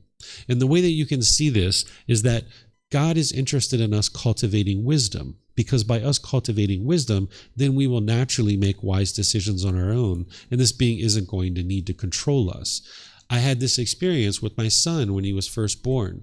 When he was born and I started taking care of him and he was crawling around on the floor and stuff like this, he would go over to the stove and he would try to touch the hot stove. And initially I would keep restraining him and pulling him back. And I would say, no, Bailan, you can't touch the stove. It's hot. It's going to burn you. It's going to hurt. But he's like 8 months old, 9 months old. He didn't know what was going on. He had no wisdom of what was going on. And I just kept restraining him. And finally I was like, you know what? He would like to touch the stove. Let him touch the stove. He's not going to die. So he walked over to the stove and he put his hand close to the stove and he pulled it back right away, and he never touched the stove ever again, right? Because he cultivated wisdom. So if this being God was restraining us from every single little thing that we were going to do that is unwise, we would never cultivate the wisdom that we need to navigate the world peacefully. We would basically be robots, and this being would be controlling us. And none of us would enjoy living in that kind of world. So when people think that this being must not have loving kindness and compassion because it allows these things to happen, that's because people think that their goal in this life is to go around and control other people and what other people should or shouldn't be doing. But this being isn't interested in that. This being isn't interested in controlling others. This being is interested in you having free will and you cultivating wisdom and you making the decisions. The most loving and kind thing a parent can do in some cases is let the child touch the stove, and then the child will figure out for themselves and cultivate the wisdom, and then they'll never try to touch the stove ever again. So if every time we were going to do something unwise, if this being restrained us, we would basically stay with a lack of wisdom. We would continue to have that lack of wisdom, and this being would be constantly restraining us because we'd never get the wisdom we need to make wise decisions. So that while this being has an enormous amount of loving kindness and compassion, it's not attached to us. We need to make wise decisions. And sometimes the way for us to learn is to experience the results of our unwise decisions. That's how you've learned many things in life, is through your mistakes. If this being restrained us from our own mistakes, we would never then learn wisdom that we need to be able to make wiser decisions in the future. And this being would just be constantly controlling us. So this being is not attached to us, and it's not responsible for restraining us. But this being is interested in seeing us live in harmony amongst all of us, but we can only do that through acquiring wisdom. And that's why this being is allowing us to cultivate wisdom. And there's been different teachers over the years that have shared information with us and teachings with us to help us learn how to do that, but not many people are choosing to understand that. But that's what you're choosing to do by learning these teachings, is that you can learn how to navigate this world peacefully, and now we can live in harmony through our own individual wise decisions, not through this being controlling us, because that's not the world that any of us would enjoy living in.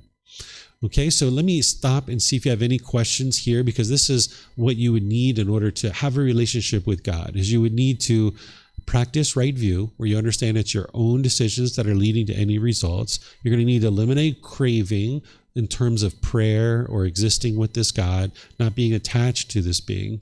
You're going to need to understand everything you experience as a result of your decisions based in the natural law of karma. You're going to need to eliminate any fear of this being, understanding that this being isn't responsible to restrain us and it's not attached to us, but it is interested in seeing us live in harmony. But whether we choose to do that or not is our decisions. So this is how you could have a healthy relationship with this being, understanding that it can guide us, but it's only going to do that based on its own decisions. It's not at our beck and call. It's not like a hospital bed that you can press the button and the nurse is going to come, right?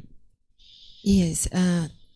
If God gave us free will, and everything that I experience is a result of my choices, decisions.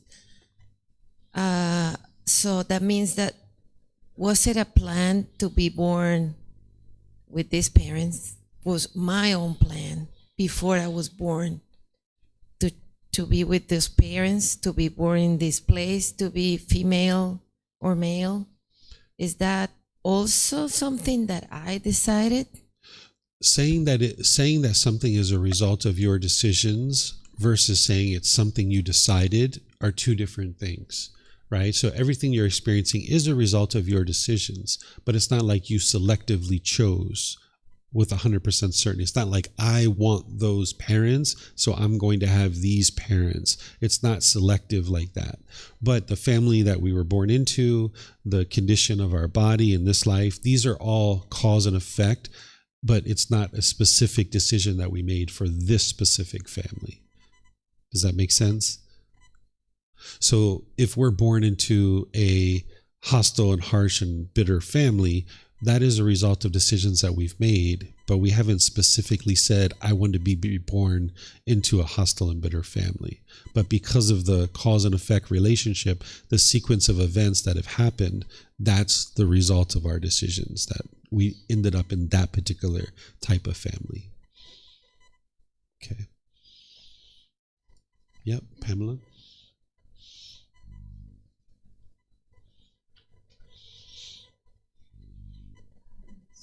I'm wondering if the great Brahm that lives in a realm, does that follow that, or do we know that he would be reborn in a future life?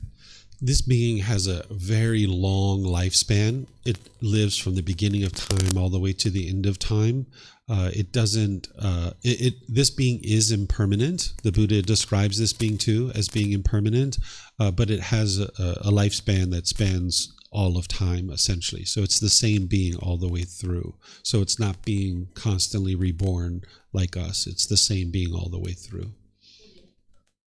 But it is impermanent. This being will not exist permanently, just like us, because it's still affected by the universal truths, just like all of us. Where I think Christianity teaches that God is permanent, and I'm not sure about teachings of Islam, but the Buddha describes this being as being impermanent, and we can verify that for ourselves because we can see everything around us is impermanent, and this being isn't outside of the natural laws. This being is part of the same system that we're all part of, which is these natural laws. Okay, so now I don't see any questions anywhere else. So now that we understand, if you would like to have a relationship with this being, this is how you can do it. Now I'm going to explain to you, if you have no interest in a relationship with God at all, how you can get to enlightenment with this as well, right? Because you can still get to enlightenment that way, because this being isn't deciding whether you get to enlightenment or not. If you have no interest in having a relationship with God whatsoever, you can still get to enlightenment. But there's one thing that you're going to need to keep in mind.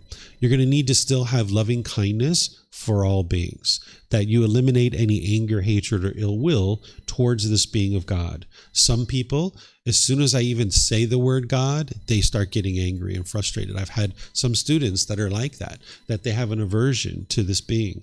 Maybe if you've experienced certain things in your life related to this, to people that refer to themselves as being godly, it might have conditioned your mind to think negatively. Like some of the things I can think about, if you grew up in a church in a certain group of community, and let's just say you were physically or sexually abused in that environment, you might actually have hatred towards this being of God, or you might have experienced other things that have conditioned your mind to have hatred towards this being. It's important to understand, if you've experienced any of those things, that it wasn't God that did those things, right? Because in those environments, they're teaching you that everything that is occurring is because of God. And now if this leader of the church is sexually abusing you, you might think this is coming from God, right? But if you understand that that's the actions of those people and those individuals, that's not God that chose to do that, then you can get to a point where you can learn to have love and kindness for this being. And if you have anger or hatred or even the slightest dislike towards this being, you're going to need to put this being in your loving kindness meditation so that you can eradicate that from your mind.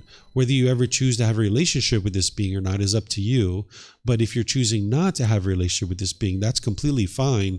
You would just need to eliminate any anger or hatred. Because if you have that anger or hatred in your mind, even towards any one being, whether it's God or any other being, maybe that ex-boyfriend or ex-girlfriend that your mind's still got a little bit of anger towards, you're going to need to eliminate that out of your mind, because that mind needs to be completely liberated and completely purified of all anger, hatred, and ill will. So if there's any anger, hatred, or ill will towards this being, you're going to need to eliminate that from the mind. And then just go forward.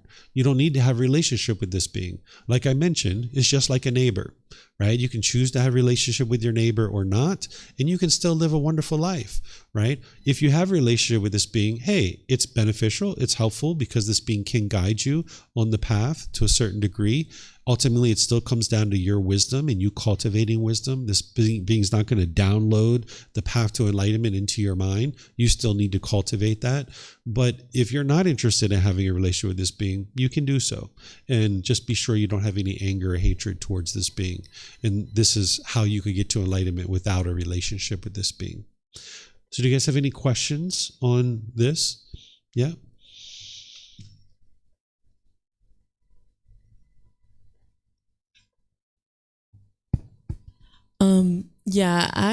I grew up Christian, and up until I was probably like 21, 22, I'm 29 now, I was very involved in church, and Christianity was like a huge part of my identity. But my beliefs just started to change as I got older, and just hung around different people who had different beliefs and things like that. And over the past 7 years, I feel like I've been deconstructing a lot of what I learned in Christianity about God's control over my plan and my life. And so God to me is like, I don't know, it's like there's not hatred there, but I do feel a little bit uncomfortable when the topic of God comes up. Mm-hmm. So I don't know. Yeah, would it just be a matter of like the loving kindness meditation, or is there more to unpack there? Yeah, doing the loving kindness meditation will help you. Reading this chapter, because you'll see more of how I lay it out, and you're just being exposed to content about God that's different than what you've learned before. Because I've had Catholic bishops invite me into their community to give talks. I've had other Christian leaders invite me into their community to give talks, because there's lots of Christians that appreciate the Buddha, and they see that there's a lot of similarities. Because while we talk about it as Christianity, there's really like different flavors, right? And it really comes down to the minister, the pastor, or the leader of that church and what they're choosing to share in that community. And, you know, what Jesus taught and what people are teaching as Christianity are oftentimes very different. Just like Buddhism, you know, what Buddha taught and what people oftentimes are teaching are oftentimes two different things. So you might have been exposed, it sounds like you have been, like many of us were, exposed to things that weren't really truly Jesus' teachings and that isn't truly what God is. And now the mind can be conditioned, meaning it adopts that type of thinking, and you need to kind of peel that away. And one of the ways to do that, I'm about to sneeze.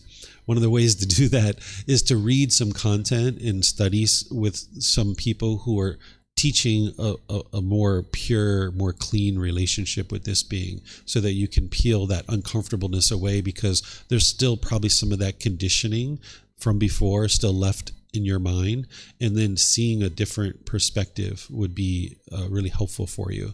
So this is chapter 18, where I walk you through and explain it, and it would be helpful for you to read that, and then yes, do loving kindness meditation with this being in mind. Yeah, you're welcome. We have a question coming in on Zoom. It's from, I think it's a gentleman with the initials AG. Dear David, maybe another kind of fear, if it is related to the topic, fear of making mistakes, fear of regret. I think this was probably back when I was talking about fear. I apologize, I didn't see your question until now. If you're having fear of making mistakes, you'll actually overcome that, because you're going to make plenty of mistakes on your journey to enlightenment. We were actually talking before class about this symbol. Some people call it the Na or the unilome. There's this symbol that kind of talks about or kind of represents your journey to enlightenment. And I have it in the book. If you look in volume 1, I think it's chapter 23, where it's titled Symbolism of the Teachings. There's a symbol there that I explain that it kind of shows you this journey and this path that you take, and it represents your journey to enlightenment, and it shows you how you're making steps forward, but then you have backward steps, and then you make steps forward and there's backward steps, and you make your steps forward and there's backward steps. So you're going to have plenty of mistakes between now and enlightenment. So you're going to get exposed to having made mistakes, and you're going to need to learn that this is part of the process. This is part of the learning process. So that symbol will help you to be able to see that, and then getting rid of the fear of making mistakes is that the mind is going to make mistakes. It's going to be exposed to that, and then you'll be able to train your mind to not crave perfection, because that's what the mind's doing there, is it's craving perfection. I want to be perfect today, and now when I make a mistake, I feel guilty and shameful that I've made a mistake. Instead, you can just understand you're a work in progress, that you're not going to be able to snap your fingers and instantly implement these teachings, and these cravings are oftentimes overpowering, and oftentimes it's very challenging, but you just stay dedicated, determined, and diligent, realizing you're not perfect, you're an imperfect being, you're a work in progress, you're going to make mistakes, and when that happens, you don't have to fear it, you don't have to feel guilty or shameful, just double down on your dedication and diligence to now do better for the future. John, you have a question?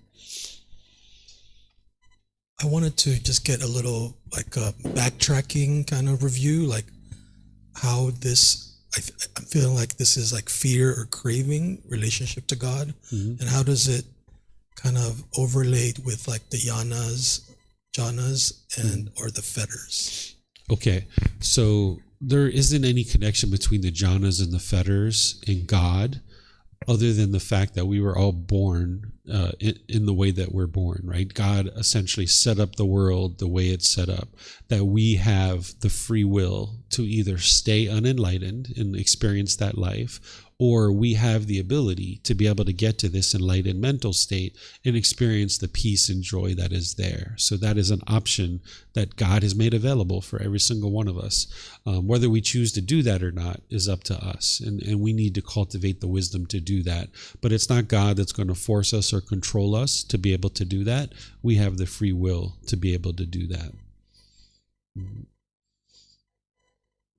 Okay. All right. So, you have a question, Alberto? Yep. I have some ill will, maybe not anger or hatred, but certainly some ill will when people tell me, I'll pray for you, or God bless you, or you were my brains. Yeah. I mean, I now I control myself, but in the past I even had like situations where I remember once a student of mine told me, Alberto, I don't mind what you say because I know Jesus lives in you because you're a good person. My answer was not actually run by the right speech back then. Pretty much I said, you think that I'm a good person because I meet your needs. Yeah. Right? So what can I do? So in addition to love and kindness meditation. Yeah. So when someone, let me say this first. When somebody's saying those kinds of things, it's important to remind yourself through what this person understands about the world, they're actually practicing loving kindness and compassion with you. Because in their mind, they have been taught that Jesus is within you, and they're honoring and respecting that, and blah, blah, blah, blah. Whatever they're going to say, their thoughts and prayers are with you or what have you. That's their way of expressing loving kindness and compassion. They're just using different words. So not everybody's going to express loving kindness and compassion in the same way as you. So you need to make sure you don't have a craving for everybody to speak about loving kindness and compassion in the same way as you, because that's essentially what that person's doing. And even though they're doing it from a different frame of reference and a different mindset, you can just appreciate that they're having that loving kindness and compassion. So if it was a student who was talking to me in that way, I would teach them that this is not the truth.